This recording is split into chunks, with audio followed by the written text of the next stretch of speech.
What up, Fight World? It's your boy Ego, and I'm back with some more boxing. I just want to briefly recap tonight's fights. I thought it was a good little warm up for the actual fight card that we're going to see September 14th, Mexican Independence Day weekend. Saul Canelo Alvarez versus Floyd Mayweather Jr., Danny Garcia, Lucas Matisse, Ishe Smith, Carlos Molina, Pablo Cesar Cano is also fighting. And I'm really excited for those fights. Today was again a great warm up. It was free. I got to watch it on Fox. Um, I didn't take notes or anything. I'm in the middle of doing some edits, so I was actually just streaming it online because I was too lazy to go downstairs and watch it on the TV, and I wanted to keep working. So I want to give you guys a brief overview of what I thought about tonight's fights. Nothing too detailed. Um, in the fight with Parabon and Badu Jack, Mayweather's fighter. I thought it was a good fight. From what I seen, I don't know if it was a draw. I think that Parabon started looking sloppy towards the end, and he was kind of in survival mode. He was really fatigued, and I thought Jack was landing the crisper, harder, more precise shots, and it looked like he had more left. The judges didn't see it as I seen it, and they scored it a draw. So, I mean, it's better than a loss, I guess, but I still think that Badu Jack did enough to win, especially what he did later in the rounds. Like I said, Parabon, his footwork looked sloppy, especially if you watch that fight. Look at the 12th round. He looked like he was just there. One person I was impressed with was the Charlo brother, Jamal Charlo. I thought he looked really good. He looked really sharp. Um, I'm anxious to see how the Charlo brothers, Jamal especially, turn out and end up, and once they start getting bigger and bigger names, I'm anxious to see how that'll wind up for them. Um, I think this Charlo Jamal is more aggressive, and like I said, I'm anxious to see where they end up.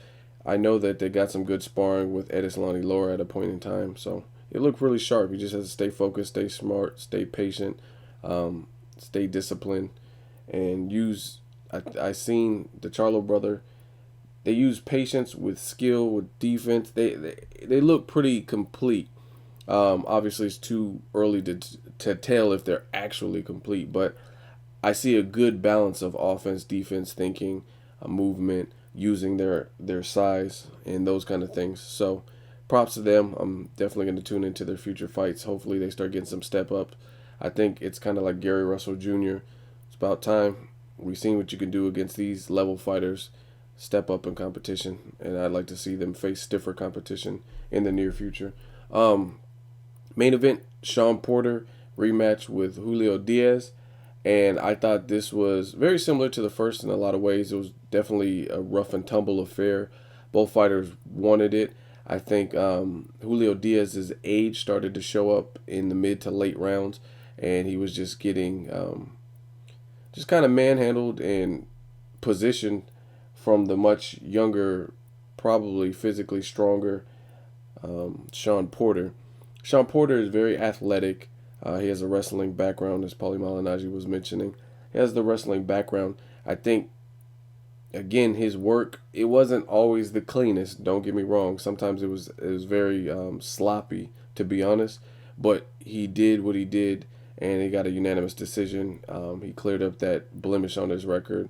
It's not a loss blemish, but their first fight ended up in a draw.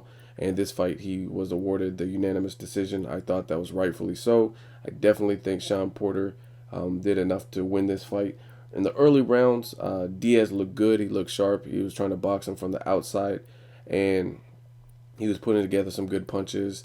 He didn't look tired. He was mixing them up to the head, to the body. Both of them got good body work in.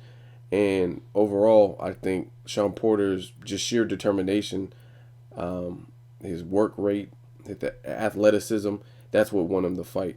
He looked like he wanted it more than Julio Diaz in the mid to late rounds. Julio Diaz looked kind of like he's nearing the end of his rope. He is a fighter who looked better in the lower weight divisions, and probably getting around time for him to hang him up. I haven't seen anything too impressive.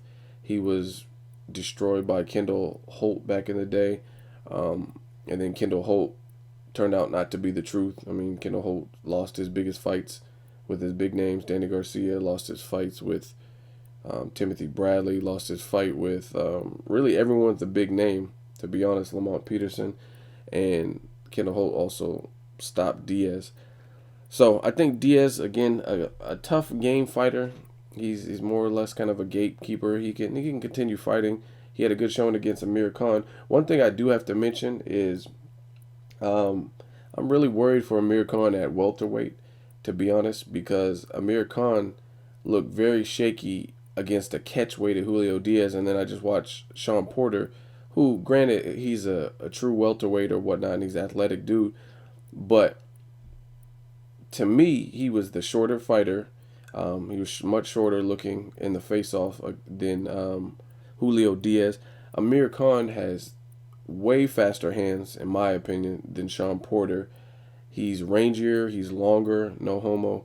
And I think after seeing Shawn Porter, how he approached this fight with Julio Diaz, there was no real oh shit moments for Shawn Porter from what I seen. But obviously, Amir Khan in his catchweight fight with Julio Diaz, he had those oh shit moments. Whereas his style, I'm not going to say it's similar to Shawn Porter, but it could have been. Amir Khan is a fighter who's an ambush style fighter. He succeeds with the in and out, rapid succession of punches, and then get out real quick before his opponent can trade. Um, Based on the way Shawn Porter fought and the way I feel Amir Khan fight, I think Amir Khan, had he had a better chin, wouldn't have looked suspect in his fight with Julio Diaz, but he made it a rugged and a tough win against Julio Diaz, where he should have really blew him out of the water stylistically. He definitely should have blew him out of the water just because he's taller than Shawn Porter. Um, he has more of a reach advantage than Shawn Porter, and Shawn Porter looked better, obviously, against Julio Diaz because, again, there was no oh shit moment. So I'm really curious for Amir Khan to see where he ends up. I'm not, like I said, I'm not trying to downplay Julio Diaz. He comes from a fight family. His brother was a fighter. His brother is also the trainer of Timothy Bradley, an undefeated fighter. So he has a good background. But um, Amir Khan really struggled with a catchweight at Julio Diaz. And then we just seen Shawn Porter, the more athletic, the younger fighter, convincingly beat him. So I'm anxious to see what Khan looks like. But back to Shawn Porter and Julio Diaz. Again, he just seemed like he wanted it more. Shawn Porter put in more work. His work rate was really high. It kind of reminded me of Kareem Mayfield a little bit. At times, kind of sloppy, rushes in, uses his athleticism, uses his raw strength to move his opponent. It's kind of like a Kareem Mayfield mixed with Ricky Hatton, mixed with a Daniel Gill. If you watch the Daniel Gill fight with Darren Barker, kind of fought similar, just at times kind of reckless, susceptible to shots, but a very high work rate. Shawn Porter was also taking shots. He knew his outputted shots would be the sharper shots, so he was willing to take whatever Julio Diaz had incoming in order to get off his shots, and he kind of just broke him down little by little, and by the mid to late rounds, Julio Diaz was kind of holding more and was just letting him come in. I think Julio Diaz, anytime you're the taller fighter, you should be jabbing. If you have longer arms, you should be jabbing. It goes without saying. If you're tall and you want to keep someone that short off of you, jab, jab, jab, jab, jab. I think one of the people who exemplified this is Lennox Lewis. Lennox Lewis was 6'5", and watch him fight Mike Tyson or Evander Holyfield, somebody who's shorter than him. Jab, jab, jab. Jab is key. He had a very crisp, powerful jab. Obviously, he's a heavyweight, but the rule still applies. If you're the taller fighter, typically having a solid jab, even if you just flick something out there, it'll discourage the shorter fighter from trying to come in on the inside. So Julio Diaz, in my opinion, he fought the wrong fight.